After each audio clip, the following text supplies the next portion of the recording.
Hello, नमस्कार। आशा है आप लोग अच्छे होंगे। हम लोग मैनेजमेंट पढ़ रहे थे और मैनेजमेंट में हम लोग प्लानिंग पढ़ रहे हैं। जो कंटिन्यूसली क्लास देख रहे हो जान रहे होंगे कि प्लानिंग हम लोग पढ़ चुके थे, इंट्रोडक्शन क्लास। प्लानिंग के बाद हम लोग पढ़ना है गोल्स। गोल्स क्या है, मिशन क्या है, ऑब्जेक्टिव्स क्या है, एटसेट्रा, ये सब चीज़ें हम लोग को देखना है। देखिए, जो भी एम होता है, आप जानते हैं जीवन में एम कितने होते हैं? वन। कोई भी इंस्टीट्यूशन इस्टेब्लिश होता है या कोई लाइफ होती है तो उसमें एम एक होता है। जिससे मान लीजिए कि आपको एम है कि पैसा बहुत कमाना है, वो चाहे जैसे भी हो, ऑब्जेक्टिव उसके अलग अलग हो सकते हैं। जैसे मान लो कोई इंस्टीट्यूशन इस्टेब्लिश हो रहा है तो कोई एजुकेशन है तो उसको एजुकेशन प्रोवाइड करना है, कोई मेडिकल है तो मेडिकल देना है, कोई भी चीज़ हो सकती है जो कि उसका मेन काम है वो उसका प्रोवाइड करना है। इसी को एम कहा जाता है, ये मिशन। वो उसका मिशन है। जैसे हेल्थ है तो उसको गुड हेल्थ प्रोवाइड करना है तो हेल्थ है। रोड बनाने वाले के लिए रोड बनाना है, मेन काम है, इसलिए उसका मिशन रोड बनाना अच्छा है। तो मिशन एक होगा, बट उस मिशन को फुलफिल करने के लिए डिफरेंट टाइप्स के ऑब्जेक्टिव्स होंगे। ओके, किसी का ऑब्जेक्टिव कुछ और है, किसी का ऑब्जेक्टिव कुछ और है, और सभी को एकीकृत करते हुए, इनवाइट करते हुए आप तैयार करते हैं एक मिशन कि डिफरेंट टाइप्स के लोग डिफरेंट काम करेंगे, लेकिन सभी का उद्देश्य अच्छा रोड बनाना होगा, अच्छा एजुकेशन प्रोवाइड करना होगा, अच्छा ट्रांसपोर्ट करना होगा, अच्छा कोई प्रोडक्ट्स बनाना होगा, ये सब चीज़ें होते हैं। तो उसी तरह से यहाँ पर भी है गोल्स एंड प्लान्स, कि गोल एंड प्लान में क्या डिफरेंस है या एक ही चीज़ है, ध्यान रखना है। देखिए, गोल क्या है? Goal without a plan just a wish. मतलब मान लीजिए ऐसे कि आपका गोल ये है कि हमको आईएएस बनना है, बट आपके पास कोई प्लान ही नहीं है, तो क्या है? केवल इच्छा है आपकी। क्या है? इच्छा ओनली। इस बात को ध्यान रखना है, राइट? तो ध्यान रखना है ये कि गोल केवल डिसाइड करना नहीं इंपॉर्टेंट है, इंपॉर्टेंट ये गोल को अचीव करने के लिए आप क्या कर रहे हैं ये भी इंपॉर्टेंट है। तो first of all we are discussed about what is mission. mission is a specific term that explain why an organization exist। Means कि कोई ऑर्गेनाइजेशन इस्टेब्लिश क्यों हो रहा है। जैसे कोई एजुकेशन देने के लिए हो रहा होगा तो उसका मिशन क्या होगा? एजुकेशन प्रोवाइड करना। कोई हेल्थ के लिए हो रहा होगा तो हेल्थ प्रोवाइड करना। किसी को प्रोडक्ट के लिए हो रहा होगा प्रोडक्ट प्रदान करना। किसी के पनीर की सब्जी के लिए हो रहा होगा तो पनीर प्रोवाइड करने के लिए हो रहा होगा। ये सब चीजें होती हैं जिसके कारण ऑर्गेनाइजेशन एस्टेब्लिश होता है। That is this is your mission. Next, it explain what an organisation can do for society. उस समाज के लिए क्या कर सकता है। समाज के लिए एजुकेशन देने के लिए एस्टेब्लिश हुआ है, समाज के लिए हेल्थ देने के लिए हुआ है, समाज को प्रोडक्ट देने के लिए हुआ है, समाज को पनीर खिलाने के लिए हुआ है। किस कारण से हुआ है उसी को मिशन कहा जाता है। Are you understand? चलते हैं next, purpose. What is purpose? Purpose is also an externally focused concept that explain how an organization contribute to society। अब पर्पज क्या है? कैसे करेगा। ओके, कैसे। यहां पर क्या था? किस लिए इस्टेब्लिश हो रहा है। ओके, किस लिए स्थापना हो रहा है, ये ध्यान रखना है। और यहां पर क्या, कैसे इस जो स्थापना हो रहा है जिस कारण से, उसको स्थापना कैसे अचीव किया जाएगा, दैट इज योर पर्पज। क्या आपका पर्पज है। तो आज के बाद ध्यान रखना है कि मिशन क्या होता है, पर्पज क्या होता है, दो बोथ आर डिफरेंट। नेक्स्ट चलते हैं गोल्स एंड ऑब्जेक्टिव्स। गोल्स क्या है, ऑब्जेक्टिव्स क्या है। देखिए, goals objective are the specific measurable ends. Means जैसे मान लीजिए कि आपको एजुकेशन देना है। ओके, तो एजुकेशन प्रोवाइड करना ये आपका क्या हो गया? मिशन हो गया। मिशन इसको मेजर नहीं कर सकते हैं कि कोई ट्यूशन कितना अच्छा दे रहा है, एजुकेशन कोई बता नहीं सकता है, लेकिन जो मेजरमेंट कर सकते हैं उसको ऑब्जेक्टिव कहा जाता है, राइट? उसको ऑब्जर्व कर सकते हैं। ऑब्जेक्टिव मीन्स कि कुछ इतना परसेंटेज आएगा, इतना स्टूडेंट पढ़ेंगे, तो मान लीजिएगा कि आप अच्छा एजुकेशन दे रहे हैं। ये सब चीज़ें ध्यान में रखना पड़ता है। Next, they are identifiable goals towards which all activities are directed. तो कोई भी आइडेंटिफिएबल होंगे उसको डायरेक्टेड किया जाएगा, right? They are the ends result of the operations. Planning is meaningless without objective. तो कोई भी प्लान है, आप जानते हो बताया था ऑब्जेक्टिव ध्यान में रखना पड़ता है, तो विदाउट ऑब्जेक्टिव का कोई भी प्लान बेसलेस है, right. Objectives are the guide to planning. Objectives क्या करता है, गाइड प्रदान करता है, दिशा निर्देश, ओके, दिशा निर्देश प्रदान करता है कि भविष्य में क्या करना है। तो दिशा निर्देश कैसे प्रदान करेगा, ये ऑब्जेक्टिव के द्वारा है, ओके। जैसे आपका ऑब्जेक्टिव है कि हमको आईएएस बनना है या बैंक में नौकरी करनी है या असिस्टेंट प्रोफेसर बनना है, तो उसके लिए प्लान तैयार करेंगे। तो प्लान, आपका ऑब्जेक्टिव क्या है, आईएएस बनना, तो उस आईएएस बनने के लिए डिफरेंट टाइप्स के आपके पास ऑब्जेक्टिव्स होंगे और उसी ऑब्जेक्टिव्स को प्लान बनाने के लिए ध्यान में रखना पड़ता है। उसी के अनुसार हम प्लान बनाते हैं ताकि एग्जीक्यूट कर पाए। नेक्स्ट,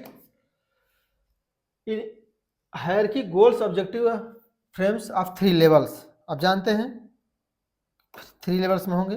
फर्स्ट है top level strategic goals. Top level means जैसे मान लीजिए कि शेयर होल्डर है, सीईओ है, chief executive officer, managing director, ये सब क्या है, टॉप लेवल के कर्मचारी हैं। ये क्या करते हैं, स्ट्रेटजी बनाते हैं स्ट्रेटेजिक लेवल पे, क्योंकि इनको इंटरनल एंड एक्सटर्नल दोनों चीज़ों का ध्यान रखना पड़ता है।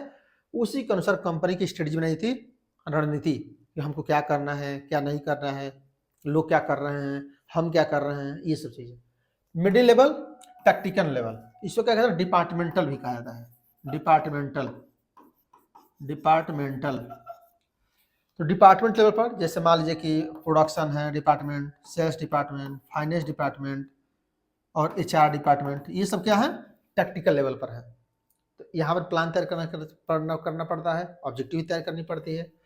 लोअर लेवल ऑपरेशनल, जो वर्क करते हैं, राइट। तो जो जैसे मान लो सुपरवाइजर है, सुपरवाइजर, वर्कर, ओके, क्लर्क, ये सब क्या है, ऑपरेशनल लेवल पर है।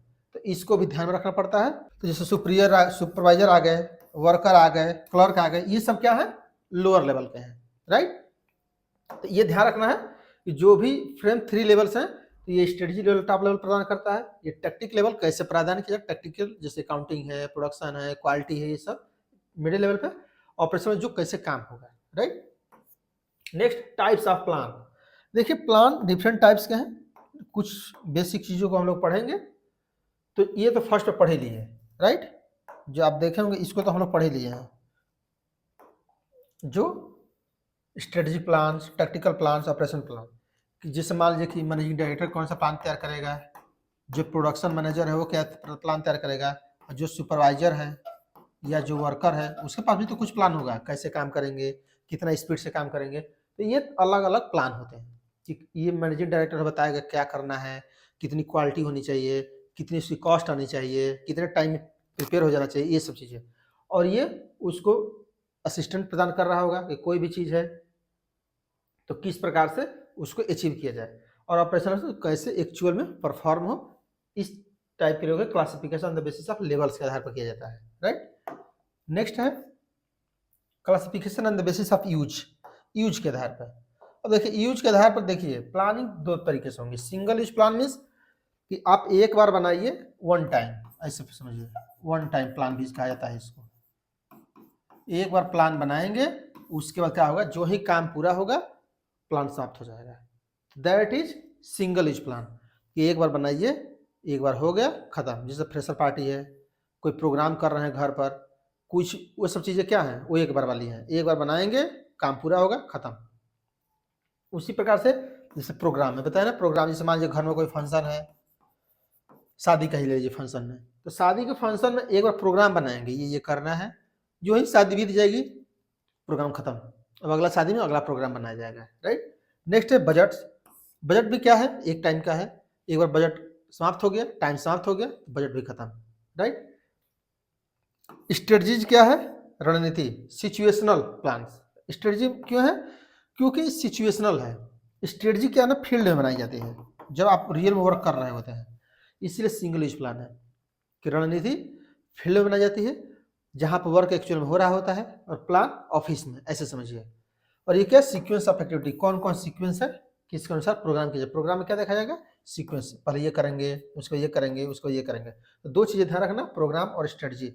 प्रोजेक्ट मीन्स कि एक प्रोजेक्ट पर काम कर रहे हैं, जैसे एक लोग मिलकर के किसे प्रोडक्शन किया जाए, कैसे सॉफ्टवेयर बनाया जाए, कैसे एप्स बनाया जाए, ये क्या है, दैट इज प्रोजेक्ट है। जब प्रोजेक्ट मिल जाएगा, जैसे कोई पुल बना रहा है तो पुल का प्रोजेक्ट है, जो है पुल बनना समाप्त हो जाएगा तो आपका प्रोजेक्ट समाप्त हो जाएगा, इसीलिए that is single use plan, right. चलते हैं नेक्स्ट, स्टैंडिंग प्लान। देखिए स्टैंडिंग प्लान को क्या कहता है, ऐसे समझिए, इसको अस्थाई प्लान भी कह सकते हैं। अस्थाई मीन्स कि ये हमेशा रहेगा, कुछ समय तक चलता रहेगा, ये एक प्लान से नहीं कि ये काम के लिए दूसरा प्लान, दूसरे काम के लिए दूसरा प्लान, ऐसा नहीं होगा, ये कुछ समय चलता रहेगा। जैसे पॉलिसीज, आप कोई पॉलिसी बनाते हैं, जैसे न्यू एजुकेशन पॉलिसी बनी है NEP, ऐसा थोड़ा है कि इस साल बीत जाएगा तो समाप्त हो जाएगा, ये चलता रहेगा, इसलिए स्टैंडिंग प्लान है, स्टैंड करेगा, हमेशा कुछ दिन के लिए बना रहेगा। जनरल गाइडेंस टू एक्शन, कार्य करने के लिए गाइडेंस है, किस प्रकार से कार्य को करना है। Procedure provide sequential order to policies, policies जानते हैं पॉलिसी कई प्रकार की होंगी, तो इस सीक्वेंस ऑर्डर प्रदान कर रहा होगा। प्रोसीजर कौन सी काम करेंगे, उसके बाद ये करेंगे, उसके बाद ये करेंगे, राइट। नेक्स्ट मेथड्स, किस मेथड से काम करें, method increase effectiveness of procedure, क्या करेगा, पॉलिसी जो यूज कर रहे हैं प्रोसीजर को, तो प्रोसीजर को इफेक्टिवली यूज करने के लिए हम मेथड्स यूज करते हैं, कि किस प्रकार से और तरीके से हम प्रोसीजर को बना पाए। नेक्स्ट क्या है, rules are a set of action that must be follow by the everyone in the organisation. तो रूल क्या है, रूल एक बना दिया जाता है सभी के लिए फॉलो करने के लिए, जब आप काम करेंगे तो ये रूल फॉलो करेंगे, उसी के अनुसार वर्क करेंगे। तो ये कुछ चीजें ध्यान रखना है, ये ऑब्जेक्टिव क्वेश्चन में भी आपके पूछा जाता है कि कौन सा स्टैंडिंग प्लान है, कौन सा सिंगल यूज प्लान है। तो are you understand what is the single use plan and what is the standing plan, right. तो आगे चलते हैं, चीजें देखिए ये इजी है, इसलिए मैं ज्यादा टाइम नहीं दे रहा हूं, क्योंकि ये सब इजी है। नेक्स्ट है टाइम के आधार पर, on the basis of time. देखिए टाइम के आधार पर long term plan, short term, medium term. देखिए लॉन्ग टर्म ऐसे समझिए 5 ईयर से ज़्यादा का है, okay. Medium term 2 years to 5 years, और below than 2 years short term है, राइट, 2 ईयर्स 5 ईयर्स। तो शॉर्ट टर्म प्लान है, तो शॉर्ट टर्म के 1-2 साल का प्लान आ रहे हैं, कोई ऐसा चीज, तो स्टैंडिंग प्लान है ये भी एक तरह से देखेंगे तो इस तरह से मीडियम प्लान है 2 से 5 साल के बीच में, कहाँ तक पहुंचना है, कितना प्रॉफिट बढ़ाना है, क्या करना है, कहाँ का एक्सपेंडिचर करना है। लॉन्ग टर्म में बहुत दिन के लिए एक प्लान बना दीजिए कि हमको यहाँ तक पहुंचना है, हमको ये काम करना है, ये टाइम के आधार पर भी डिसाइड होती है, राइट। तो ये कुछ चीजें थी जो कि हम लोग टाइप्स ऑफ प्लान, गोल क्या है, मिशन क्या है, ये सब चीजें हम लोग पढ़े, और इसको हमेशा ध्यान में रखना है, क्योंकि ये एग्जाम में पूछा जाता है, और ऑब्जेक्टिव जब क्वेश्चन सॉल्व करने जाएंगे तो ही पूछा जाता है कि प्रोसीजर क्या है, मेथड्स क्या है। तो जो मैं उसके आगे लिखवाया था उसको जरूर की पॉइंट्स याद रखिएगा, ताकि आपको कभी भी कोई पूछे तो आप बता पाएँ, और कभी भी कोई डिफरेंस करना हो तो आप बता पाएँ क्या इसमें डिफरेंस है, प्रोग्राम क्या होता है, प्लान क्या होता है, ऑब्जेक्टिव्स क्या होती हैं, रूल्स क्या होते हैं, प्रोसीजर्स क्या होते हैं, मेथड्स क्या होते हैं, बजट्स क्या होता है, ये सब चीज़ जानते रहिए, राइट। और आगे धीरे धीरे क्लासेस चलेंगी, तो ये सब चीज़ें इजी हैं, लेकिन जानकारी रहना चाहिए कि कितने प्रकार से होती हैं, ताकि आपको लिखने में, पढ़ने में, समझने में चीज़ों को इजी रहे। तो यहाँ तक क्लास समाप्त करते हैं। Thank you for watching.